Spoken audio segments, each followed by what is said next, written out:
கதை கேட்க தயாராயிட்டீங்களா? இன்றைக்கான வேதவசனத்தையும் கதையும் பார்ப்போமா? நம்ம மற்றவங்களுக்காக சில காரியங்களை மாற்றிக்கொள்றோம். ஆனா நம்ம பண்ற தியாகத்தை அவங்க புரிஞ்சுக்கிறதுல, நம்ம கஷ்டப்பட்டு நம்மளை மாத்திரம் அவங்க புரிஞ்சுக்கிறதுல, அவங்க அன்பு குறைஞ்சிக்கிட்டே தான் இருக்கும் சில நேரம். வேதம் என்ன சொல்லுகிறது என்று பார்க்கலாம். ரோமர் 12:2.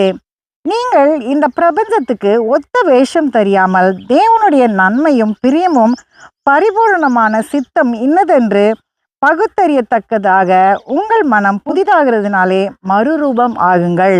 பார்த்தீங்களா வேதம் என்ன சொல்லுதுன்னு? இந்த உலகத்தோட ஒத்து போகக்கூடாது. அதாவது ஏதோ ஒரு காரணத்துக்காக நம்மளை நாமே மாற்றிக்க கூடாது. ஒரு மனிதன் ஒரு அழகான சேவலை சந்தையிலிருந்து வாங்கிட்டு வந்தாரு. அந்த சேவல் அழகா காலையில தன்னுடைய சிறகெல்லாம் அடிச்சுட்டு கூவும். சிலருக்கு அது எரிச்சலா இருக்கும். ஆனா சிலர் அதை வச்சுதான் எழும்புவாங்க. நிறைய பேர் அந்த மனிதன் கிட்ட சண்டை கூட போடுவாங்க. உங்க சேவலால எங்க தூக்கமே போயிருது அப்படின்னு. ஒரு நாள் இந்த மனிதன் யோசிச்சாரு, இந்த சேவலுக்கு நல்ல தீனி போட்டு வளர்க்குறோம், இன்னுமா இதை வச்சிருக்கணும், இதை வெட்டி கறியாக்கிட்டா என்ன அப்படின்னு. இவர் அந்த சேவல் கிட்ட போய் சொன்னாரு, நீ நாளையிலிருந்து கூவக்கூடாது, நீ என்னுடைய தூக்கத்தை கெடுக்கிற, நீ கூவுனா உன்னை கொன்றுவேன் அப்படின்னு. அடுத்த நாள் காலையில அந்த சேவலுக்கு முடியவே இல்லை. ஆனாலும் அது என்ன பண்ணுச்சுன்னா, அதோடைய சிறகை அடிச்சுட்டு தலையை ஆட்டிட்டு அமைதலாக இருந்துருச்சு. இந்த மனிதன் அதை பார்த்துட்டே இருந்தான். அன்னைக்கு போய் அந்த மனிதன் சொன்னான், நீ எதுக்கு உன்னுடைய சிறகு அடிச்சனா உன்னை கொன்றுவேன் அப்படின்னு. அடுத்த நாள் அந்த சேவல் தன்னுடைய சிறகு அடிக்கல. அதுக்கு ரொம்ப கஷ்டமா இருந்தது. ஆனா சிறகு அடிக்கல, தலையை மட்டும் ஆட்டுச்சு. அன்னைக்கு அந்த மனிதன் அந்த சேவல் கிட்ட போய் சொன்னான், நீ ஏன் உன்னுடைய தலையை ஆட்டுற, தலையும் நீ ஆட்டக்கூடாது, உன்னை கொன்றுவேன் அப்படின்னு. இந்த சேவலுக்கு ரொம்ப கவலையா போச்சு.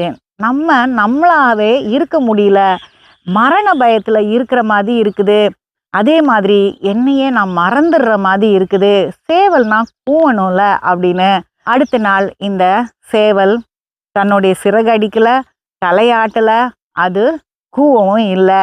அன்னைக்கு அந்த மனிதன் அந்த சேவல் கிட்ட போய் சொன்னான், நீ முட்டையிடல நான் உன்னை கொன்றுவேன் அப்படின்னு. அப்ப அந்த சேவல் அந்த மனிதன்கிட்ட சொல்லிச்சு, உங்களுக்காக நான் எவ்வளோ தியாகம் பண்ணேன், ஆனா உங்களுக்கு அது புரியவே இல்லை.